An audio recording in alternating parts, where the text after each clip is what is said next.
Welcome to Suman TV. నేను మీ నవీన్. మనం రోజు చేసే చిన్న చిన్న తప్పులే మన మోకాళ్ళకి మనం పెద్ద శిక్ష వేస్తున్నాము.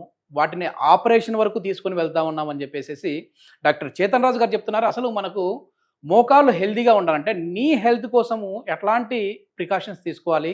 మనం రోజు చేసే చిన్న చిన్న మిస్టేక్లు ఏంటి? ఒకవేళ మోకాళ్ళ నొప్పులు వచ్చిన వాళ్ళు సర్జరీ వరకు వెళ్లకుండా హోమియోపతి మందులతో ఏ విధంగా వీటిని ట్రీట్ చేసుకోవాలనేది సార్ని అడిగి తెలుసుకుందాం. ప్రస్తుతం మనతో celebrity homeopathy expert doctor Chetan Raju garu ఉన్నారు. హాయ్ సార్, నమస్తే అండి. నమస్తే సార్. సార్, నీ హెల్త్ చాలా వరకు అందరూ ఈ మధ్య మంచి ఫేమస్ అనేది గట్ హెల్త్. సో ఈ గట్ హెల్త్ బాగుంటేనే మనకు అన్ని బాగుంటాయి అంటుంటారు. కానీ నీ మనం మొత్తం టోటల్ బాడీని మోసేది మన మోకాలు.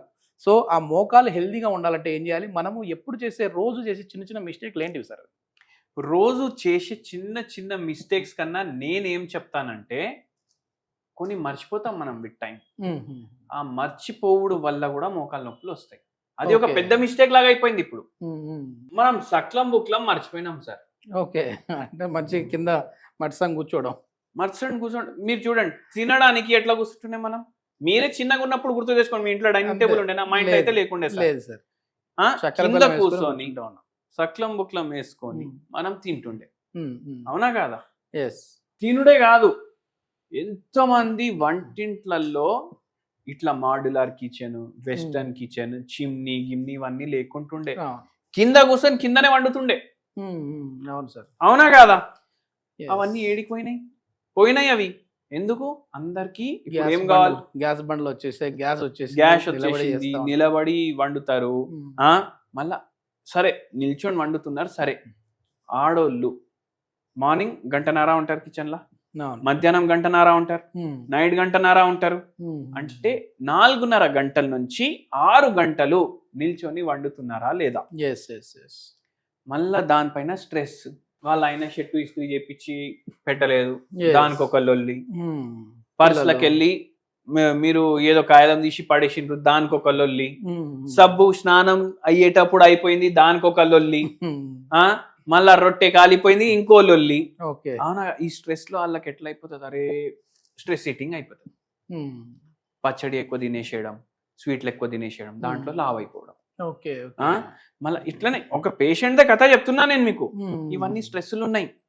మళ్ళా నిల్చొని ఎన్నో గంటలు పనిచేసేయడం ఏమైతుంది? మోకాల మీద బరువు పెరుగుకుంటా పోతుంది. అప్పుడు ఏమైతుంది?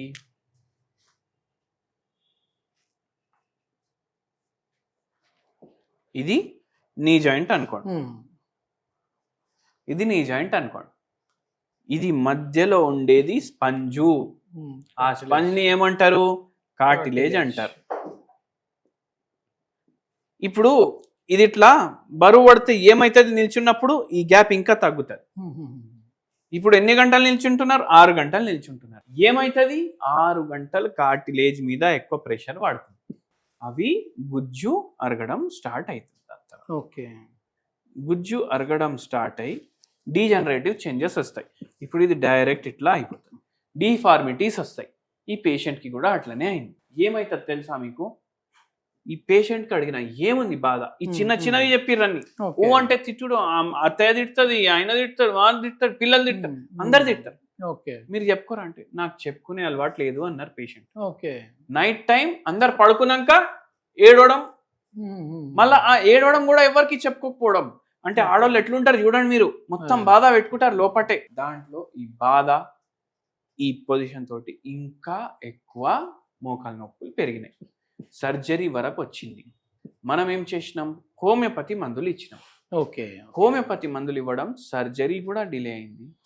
గుజ్జు కూడా ఆ ఏజ్ ప్రకారం ఎట్లుండాలి అట్లా అయింది. భగవంతుడి దయ వల్ల మంచిగా అయిపోయింది. ఇంకోటి కూడా నేను ఈ పేషెంట్ కి కూడా అడ్వైస్ ఇచ్చినాం.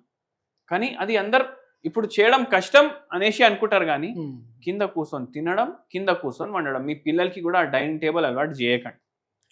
చిన్న పిల్లలున్నా కింద కూర్చొని తినండి. మీకు మోకాలు నొప్పులు లేకున్నా కింద కూర్చొని తినండి. మీకు మోకాలు నొప్పులు ఉన్నా కింద కూర్చోడానికి వస్తుంది, లేవడానికి వస్తుంది, నొప్పి ఇంకా తగ్గినట్టు అనిపిస్తుంది అంటే మీరు కూడా కూర్చొని తినొచ్చు. మామూలు వాష్రూమ్కి వెళ్ళినప్పుడు కూర్చునే పొజిషన్ బట్టి కూడా మనకు మోకాలు నొప్పులు వస్తాయి సరే. ఇప్పుడు వెస్టర్న్ వాడుతూ ఉన్నారు ఎక్కువ.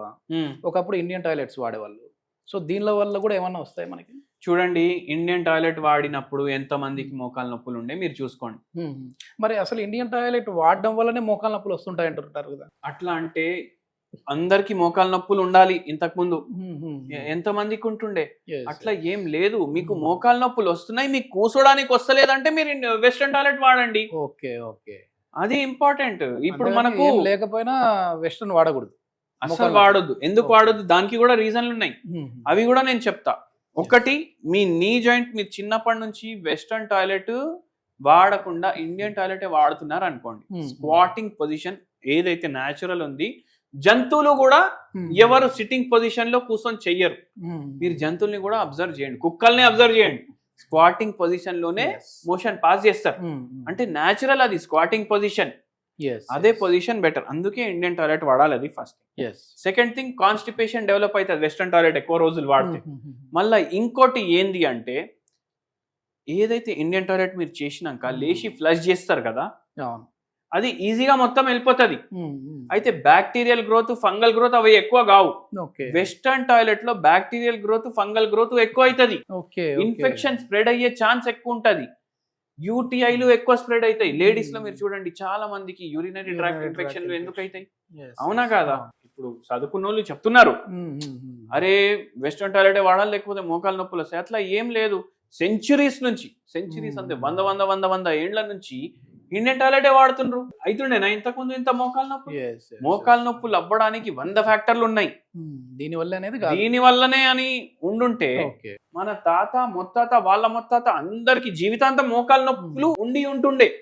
అవునా కాదా? అదే విధంగా మామూలుగా దీనికి సంబంధించి మోకాలు నొప్పులు ఉన్నప్పుడు ఎక్కువ దూరం అంటే వెయిట్ లాస్ అవ్వాలని చెప్పేసి ఎక్కువ దూరం నడిచినా, ఎక్కువ దూరం మామూలుగా రన్నింగ్ లాగా చేసినా కూడా మోకాలు అరిగిపోతాయండి. ఇవాళ ఒక్కరోజు మీరు వాకింగ్ చేస్తున్నారు అనుకోండి, మోకాలు నొప్పులు అవుతాయి ఆ రోజు నైట్. ఓకే, రోజు చేస్తే ఏమవుతుంది? బాడీకి అలవాటు అయిపోతుంది. ఒక్కటేసారి చెయ్యొద్దు. ఫస్ట్ 10 minutes తోటి స్టార్ట్ చేయాలి, మెల్లమెల్లగా దాన్ని 15 minutes తీసుకెళ్ళాలి, హాఫ్ అన్ అవర్ తీసుకెళ్ళాలి. ఇంకోటి, రన్నింగ్ చేస్తున్నారు అంటే ఫస్ట్ డే నుంచి రన్నింగ్ చేయొద్దు. ఎందుకు? ఇప్పుడు మీరు 50 కిలో మోస్తున్నారు మోకాల మీద అంటే సడన్ గా మీరు రన్నింగ్ అప్పుడే స్టార్ట్ చేస్తే ఒక్కటేసారి 200 కిలో వెయిట్ బరువు పడుతుంది మోకాల మీద, ఫోర్స్. స్లోలీ ఫస్ట్ వాకింగ్, దాని తర్వాత ఫాస్ట్ వాకింగ్, బ్రిస్క్ వాకింగ్, దాని తర్వాత 5 నిమిషాలు రన్నింగ్, 20 నిమిషాలు వాకింగ్, దాని తర్వాత 15 నిమిషాలు రన్నింగ్, 15 నిమిషాలు వాకింగ్, అట్లా గ్రాడ్యువలీ మోకాల్ని స్ట్రెంత్ చేసుకుంటా పోవాలి. అట్లా ఇది మొత్తానికి మనం చేసే చిన్న చిన్న మిస్టేక్స్. అంటే ఇంతసేపు కూడా మనం డిస్కస్ చేసింది ఏదో పెద్ద ఇంటర్వ్యూ లాగా మనం చేయలేదు. మన నిత్య జీవితంలో చేసే చిన్న చిన్న మిస్టేక్ల వల్ల మోకాలు నొప్పులు ఎట్లా వస్తూ ఉన్నాయనేది తెలుసుకున్నాము. కానీ దీనికి హోమియోపతిలో ఎట్లాంటి మందులు ఉన్నాయి, అదేవిధంగా హోమ్ రెమెడీస్ ఏమున్నాయనేది తెలుసుకున్నాం. హోమ్ రెమెడీస్ మోకాలు నొప్పులకి, స్పెషలీ ఆస్టియోఆర్థరైటిస్ కానీ, రుమటైడ్ ఆర్థరైటిస్ కానీ, మోకాల నొప్పి దేనివల్ల వస్తుందన్నా, నేను బరువు ఎక్కువ దీని మీద వాడడం, స్ట్రెస్ పడడం. ఏం చేయాలి? స్ట్రెస్కి, బరువు తగ్గడానికి ఇది హెల్ప్ అవుతుంది. తులసి ఆకులు 6. ఎన్ని? 6 తులసి ఆకులు అప్రాక్సిమేట్. మళ్ళా దాని తర్వాత మిరియాల గింజలు 4. ఓకే. మళ్ళా దాని తర్వాత 2 drops 2 చుక్కలు forest honey, original forest honey. ఇవి 3 కలుపుకోవాలి. ఇవి 3 కలుపుకొని దీన్ని గ్రైండ్ చేయాలి. దేంట్లో? స్టోన్ గ్రైండర్లో, చేత్తోటి. ఇది గ్రైండ్ అవుతుంది కదా, డైలీ ఇది తినేసేయండి. దీంతో స్ట్రెస్ తగ్గుతుంది, ఇన్ఫ్లమేషన్ తగ్గుతుంది, నొప్పి తగ్గుతుంది. ఎందుకు? ఇవిట్లా యాంటీ ఇన్ఫ్లమేటరీ ప్రాపర్టీస్ ఉంటాయి, ఎనర్జెటిక్ ప్రాపర్టీస్ ఉంటాయి, కొద్దిగా రిలాక్సేషన్ కూడా ఇస్తుంది మనకు. డైలీ 2 పూటలు కూడా తినొచ్చు, 3 పూటలు కూడా తినొచ్చు, 1 పూట కూడా తినొచ్చు. మీకు బాగా నొప్పి ఉంది అనుకోండి, 3 పూటలు ట్రై చేయండి. మీకు జర మేనేజబుల్ ఉంది, జస్ట్ కొద్దిగా ఉంది అనుకోండి, ఇట్లా ఒక్కటేసారి తీసుకోండి, సరిపోతుంది. ఒకవేళ హోమియోపతి మందుల్లో వెళ్ళాలంటే ఏంటంటే ఏమున్నాయి? హోమియోపతి మందుల్లో వెళ్ళాలంటే ఓన్లీ మోకాల నొప్పికి 1000 మందులకైనా ఎక్కువ మందులు ఉన్నాయి. అంటే బాడీ ఇప్పుడు నేను ఈ కేసు చెప్పినా కదా, ఈ కేసు ఇట్లా మెంటల్ సిమ్టమ్స్ కూడా తీసుకున్నాం. ఇట్లా ఎవ్వరికి చెప్పుకోకుండా నేనే ఏడుస్తా, నేనే గమ్ము అయిపోతా మళ్ళీ. అట్లాంటి వాళ్ళకి ఒకటి ఉంటది, ఏమైనా వాళ్ళ మోకాలు నొప్పులు ఉన్నాయి, మనసులో ఏమైనా అనిపిస్తే డైరెక్ట్ టక్ అని చెప్పేసేయడం. వాళ్ళకు ఒకటి, నిద్ర వస్తుంది, పాములు కళలు వస్తున్నాయి, మోకాలు నొప్పులు ఉన్నాయి అంటే ఒక మందు ఉంటది. స్వీట్లు ఇష్టం, మోకాలు నొప్పులు వస్తున్నాయి అంటే ఒక మందు ఉంటది. అయితే పేషెంట్ మన దగ్గర వస్తే మన హోమియోపతి ట్రీట్మెంట్ వాళ్ళ బాడీ తత్వాన్ని బట్టి మందు మారుతూ ఉంటుంది. Body Yes. తత్వాన్ని బట్టి రోగాన్ని బట్టి, Okay. ఎందుకంటే ఆ బాడీ తత్వాన్ని బట్టి కొన్ని మందులు వస్తాయి మైండ్ లో, Mm. మళ్ళా రోగం ఏముంది అది కూడా తగ్గాలి మందుకి, Yes, yes. అప్పుడే అది మంచిగా అవుతుంది. ఎస్, ఇది మొత్తానికి చాలా వరకు మనం చేసే చిన్న చిన్న మిస్టేక్ల వల్లనే మనకు మోకాళ్ళ నొప్పులు వస్తూ ఉన్నాయని చెప్పేసి డాక్టర్ గారు చెప్తున్నారు. సో ఇట్లాంటి మిస్టేక్స్ చేయకుండా మీరు ఉండాలని చెప్పేసి కోరుకుంటా ఉన్నాం. అదేవిధంగా ఏదైనా మీకు ఇప్పుడు మోకాళ్ళ నొప్పులు ఫస్ట్ స్టార్టింగ్ స్టేజ్ కానీ లేదంటే 4th స్టేజ్లో కానీ ఉన్నా సరే హోమియోపతిలో ది బెస్ట్ మెడిసిన్స్ ఉన్నాయని చెప్పేసి చేతన్ రాజు గారు చెప్తున్నారు. ఫర్దర్ ఇన్ఫర్మేషన్ గురించి డాక్టర్ గారి కాంటాక్ట్ నెంబర్ ప్రొవైడ్ చేస్తున్నాం, మీరు నేరుగా సార్తో మాట్లాడచ్చు. Thank you sir.